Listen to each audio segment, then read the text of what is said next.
Here I have some pork butt trim, and this is it's over 5 pounds, and I'm going to be making a couple of sausages, so this should be enough to go through that.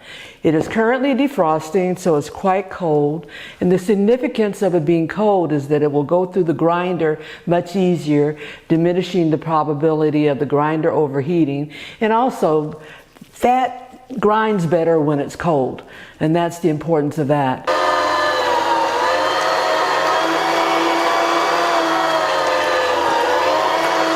I didn't mention previously, but for sausage, you like to have a pretty high level of fat in there, and so have a lot of pieces that are pretty fatty, and that's going to contribute to the moisture of the sausage. And also flavor, you know, fat is flavor. My percentage, I'm not sure exactly, but I went for, by the way it looks, I'd say it's about a 70-30, 70% pork, 30% fat. In addition, I may be adding some other moisture to this when I go to do the actual mixing of the spices and the ingredients to go into the sausage. Now that my sausage is all ground up, I'm going to get ready for the mixing process of adding the spices. As I mentioned before, this is probably about 7 to 8 pounds of pork butt. I'm going to use about half of it for one of the sausages that I'm going to make, and the other one for the other sausage. I'm going to weigh out 5 pounds of pork.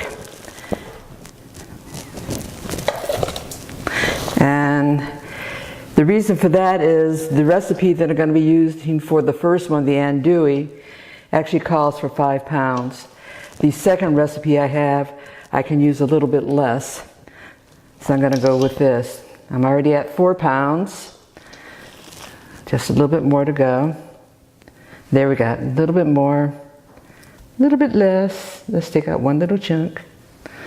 I think that's close enough. So I've got 5 pounds of pork here, and my other container is probably going to have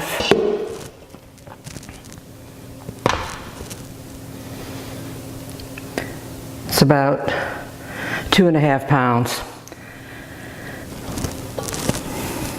I may just make breakfast sausage with that instead of making another type of sausage, since it's not that much of it. Here I have the ingredients for my andouille sausage, and what I have is about 3 tablespoons of salt. It called for pickling salt, but I didn't have that. I had pink salt, and so I ground up the pink salt coarsely, and I'm going to use that. One of the alternatives to pickling salt would have been kosher salt. The problem is that I have the wrong brand. The Diamond brand of kosher salt does not have any anti-caking type materials added to it, so it is the preferred kosher salt to use in place of pickling salt. What I have is the Morton brand, which does have that anti-caking addition, so I did not use it. So this is ground pink Himalayan salt, and I'm going to be using approximately 3 tablespoons of it. I also have garlic. The recipe called for a 1/4 cup of garlic, so what I did was I took about 1 head of garlic and I chopped it up a little bit, then I put it in the food processor and ground it up. So that's finely minced garlic. Prague powder, or the cure, it calls for 1 teaspoon. And the importance of using the cure is that I'm going to be smoking this sausage. It's not going to be a freeze and then eat as you go type sausage. I want it to be where it will last longer. So if I use the cure and mix it with the ground meat, it can last longer and decrease the probability of any type of contamination.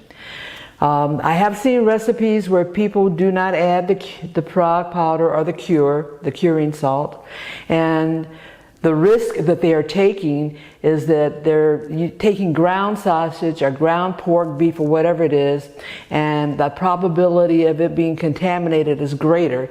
And The problem with not using a cure in a ground sausage is that you increase the probability of contamination or infection or bad things growing.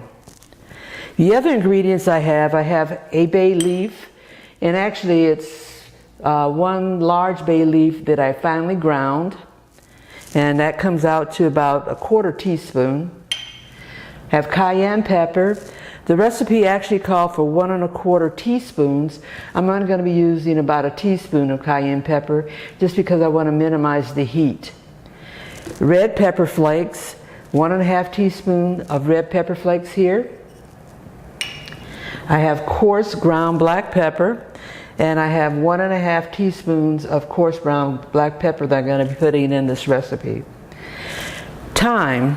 I had some dried thyme, which the recipe called for it to be a powder, so I did process it to be little finer grains. Paprika. Recipe actually only called for 1 1/2 tablespoons. I've got 2 tablespoons. I like to have a little bit more red color than I think this recipe is going to provide. The other ingredients, which are not shown here, I'm going to be adding is about 1/2 cup of cold water.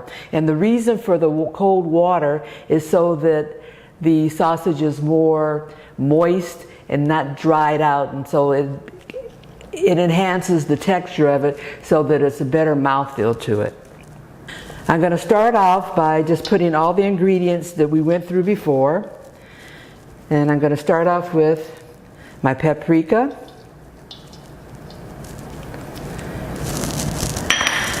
thyme, black pepper, and I'm spreading it all over the mixture so that it'll make it easier to mix so that I won't have little concentrated pockets of any one thing. Here goes the red pepper flakes, cayenne powder, ground bay leaf, the cure or Prague powder, salt,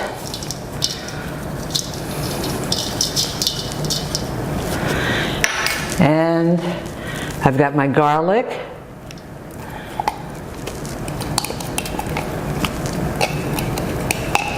I'm going to mix all this up by hand until I get it pretty uniformly blended. As I alluded to, we don't want any pockets of any one seasoning or spice to take over. I've got my water. I'm going to add that, and I put a little bit of crushed ice in that to keep it cold. And now we're going to get in here and do this thing. It just takes a lot of mulching, and you got to make sure you get down there at the bottom and pull that meat around to the top to get better blending. So you're not just doing the top of it, you're doing the bottom in addition to getting the top incorporated with all those spices. And we'll continue that until I've got it to the point that I want it, and where it looks to me like it's pretty well blended. And you can see it's very sort of mushy, like it's still got a lot of texture to it. Oh boy, is that cold, which is a good thing. And we'll keep on mixing that around and around and around.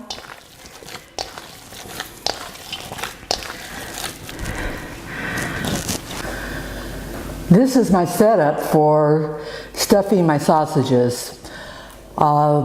This little contraption is meant to have this canister, which will be filled with sausage. It goes in place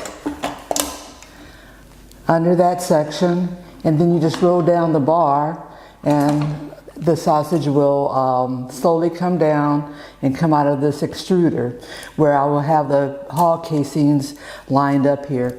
One of the important things about using this canister is that when you fill it with the sausage, you need to take consideration that there are no air pockets, because if you have air pockets, when the sausage comes out, then you'll have air in your tube, and it just makes for harder to get through, and you'll have to poke holes in it in order to get rid of the air. So let's fill this baby up and get the stuff in some sausages. Let me also add that it's best to do this with 2 people, because you can have one person turning the handle, slowly letting out the sausage, while the other person is here directing the way that the ground meat goes out into the hog casings. I'm working along today, so you get what you get. The other thing is I have to put this on a towel to keep it a little bit more stable on my countertop. It has holes in it to go into, say, a wooden type countertop, but I don't have any of that in my kitchen, so I use this towel to stabilize it. I have the canister filled with the sausage, and now I'm going to attach it. Then let down the handle.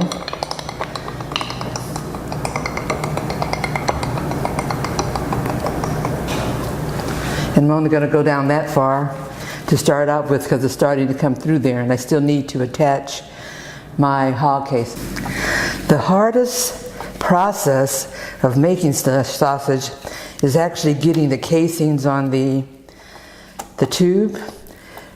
I struggle with that sometimes. I can't get it placed just right, and it doesn't go on as easy as, it seems like it should. There's a whole trick to it, and sometimes I get there, sometimes I don't.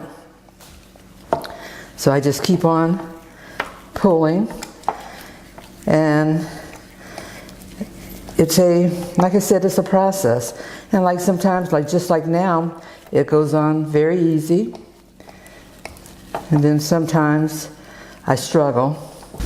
I get my hog casings from my local butcher here in town, and I go in and I just tell them what I want. I tell them, like for this, I said I want enough casing to stuff 5 to 8 pounds of meat, and he knows just about how many feet that's going to be, and he measures it out for me. It's probably a little bit more expensive than if I ordered the casings that are packed in salt on the internet. However, these are fresh. They make a lot of sausage in this butcher shop, so I know they have a big turnover. I've got this section of hog casings on, and I tie off one end at the beginning, and then I start my cranking. And these casings are actually quite large. This butcher shop doesn't have smaller ones. They only do it in this size. And that's a disadvantage if I wanted to make a smaller diameter sausage. So I just crank and try to keep it as even as possible.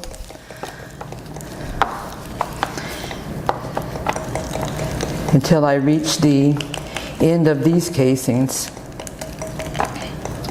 Now these are hog casings. You can also purchase collagen casings, and they work well, but I just like to keep it all in the actual animal.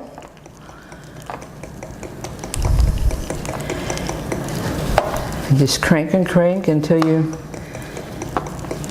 either use up all that's in the canister, or you reach the end of the actual casings. Now what's going to happen while you do this is some of these areas are going to have air bubbles in it. So later on, all I do is just take a toothpick and just sort of pop all around to get those air bubbles out. Okay, I'm at the end of what's in my canister, so then I just go backwards. And I'm going to leave this section still attached because there's still plenty of casing left there. But I'll just fill up the rest of the canister with the balance of what I have in my bowl here. I'm doing 5 pounds of andouille sausage. And one of the things that of note is that if you're doing sausage which is going to be cured and smoked, the process for everything is exactly the same, no matter what flavor or whatever you want in your sausage. The only thing that you change is your herbs and your spices, how much you add, how much you take away. But the whole other part of the process is the same. So for example, what you saw me do here with these sausages, I could have used say a Polish sausage mix of herbs and spices, mixed it with that, and put it in here and went through the same process. When I finish these, what's going to happen is I'm going to put them in the refrigerator overnight to cure. Because remember, I put the Prague powder in here, and it's going to take overnight for that to cure. And then I'm going to smoke it at a very, very low temperature tomorrow. I refilled the canister with the balance of the meat that I had, and I'm going to reattach it.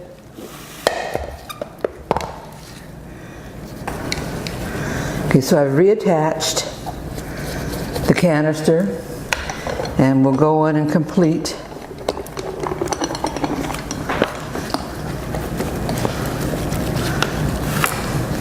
we will go on and complete the rest of the sausages. And as I mentioned before, these are going to be cold smoked, or I say cold smoked, where they're smoked at a very low temperature. I'm going to get the temperature to start at about 130 degrees, and over the course of a few hours, and I'll show you that process tomorrow though, I'm going to increase the temperature up to 170, and that way we'll have smoked andouille sausage. I'm going to smoke it with some pecan wood. I know that in various parts of the country, all different types of woods are used. Anything from hickory, pecan, oak, any of those types. I got a big air bubble there. Let me get a toothpick. And with this toothpick, I'll show you what I need to do to get the air out. Just put a little hose here and there. And that makes makes it where I'm able to even out the sausage in the tubing.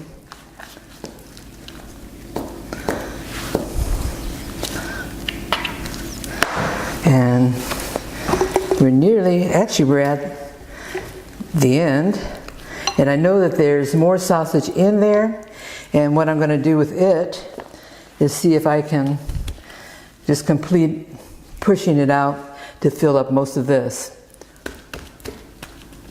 One of the things, as I mentioned before, because there are air bubbles all over in the sausage, what I do is I just go through and just poke holes all along, and if there's any air in there, it will find its way to where I've poked the sausage, and it will come out. And then we're going to roll them into little individual lengths. Okay, now we finished stuffing the sausage. At the end, I have the casing left over that I'm going to tie off in a knot.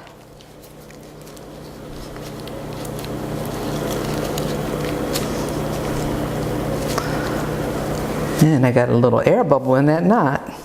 So I'll just take the toothpick, poke that little air bubble, and we're okay now. And we'll cut off this end, because I don't need all that on the end.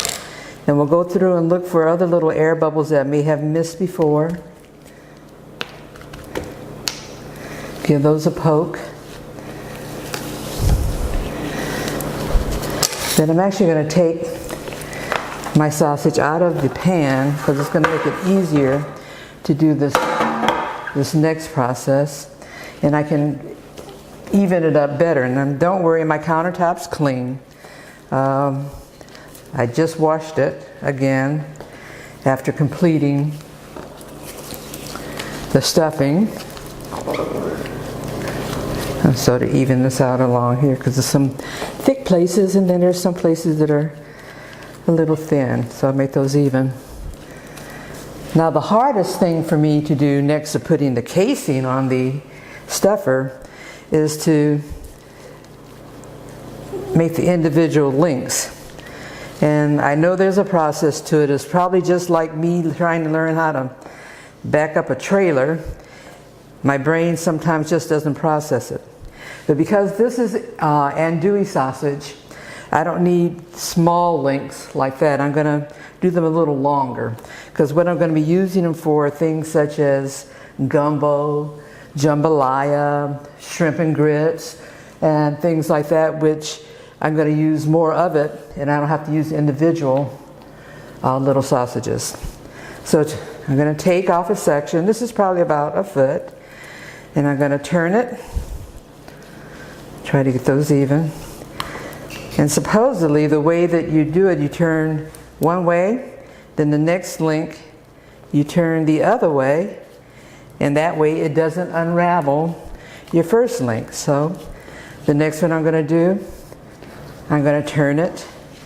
Ooh, don't want that to fall off on the floor. That would not be good. The next one I'm going to turn this way, which will keep it from unraveling the other one. And then we'll go to the next, and we'll go this way. And hopefully we can get all these links done, and they'll be all equivalent. I'm just sort of eyeballing it. There's no right and wrong way to it. And you just turn and keep on going.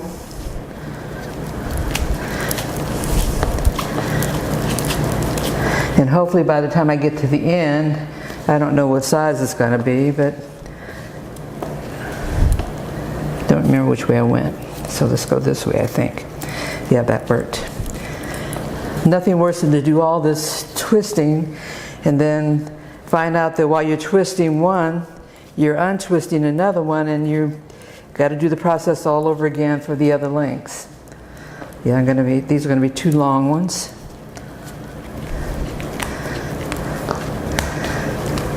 And voila, we have our individual links. These are going to go in the refrigerator overnight so that they can cure.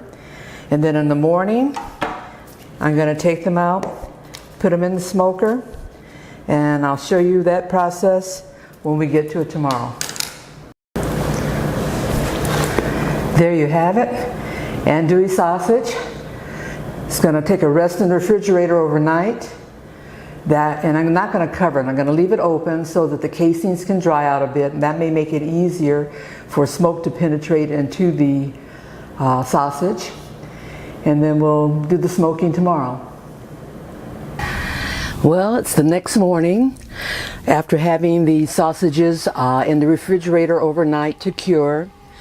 I've already set my smoker to 130 degrees, and currently it's reading 124 simply because I put the sausages in, and that sort of brought the temperature down temporarily. It was at 130 for about 15-20 minutes, so I know that it was stable.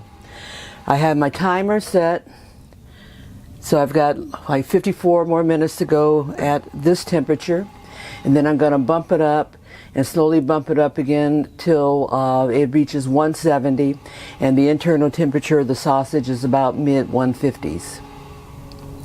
I'm going to open the smoker and give you a little quick view.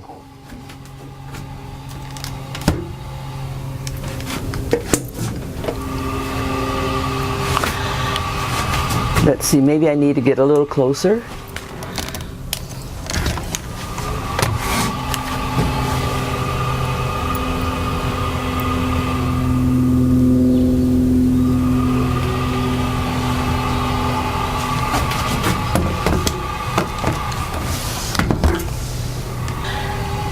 Currently, I haven't put the wood in there yet. I've got pecan, and I'm going to put in 1 block of it in about an hour, and so that it can get some slow smoke going in over time.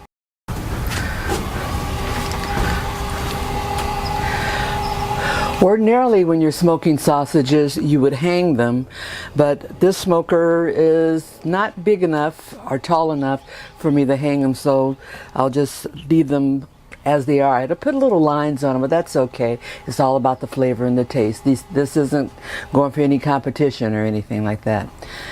Ordinarily, I would have put it in my larger smoker, and that's my Party G2, but it wasn't that much sausage, so I didn't want to light it up just for the few that I have. Okay, been in there an hour. Now it's time to add the wood chunk, and I'm gonna just take my little tong things and slip that in there. I closed off the damper, and I increased the temperature on the BBQ to 150, and I'm going to go along at that temperature for about 30 minutes or so, come back, then bump it up to about 160, come back and bump it up to 170, at the same time monitoring my sausage to see if I can hit mid 150s, and then I can pull them, and I'll show you that stage as we get to it. It's now almost 2 o'clock. I've had the sausage on since about 10 o'clock this morning, so 10, 11, 12, 1, 2, so that's about almost 4 hours. I lost some temperature. The coals went down, not out, and so I had to boost it back up again. My last check, about 15-20 minutes ago, the sausage were at about 140-ish. So I'm hoping that when I go in now that they're a little bit more done, so we can pull these babies and go on to the next step. Let's have a look-see.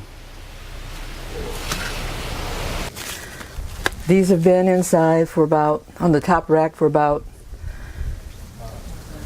15-20 minutes. I'm a little bit over, like they're 159 degrees now. So I'm going to take them out.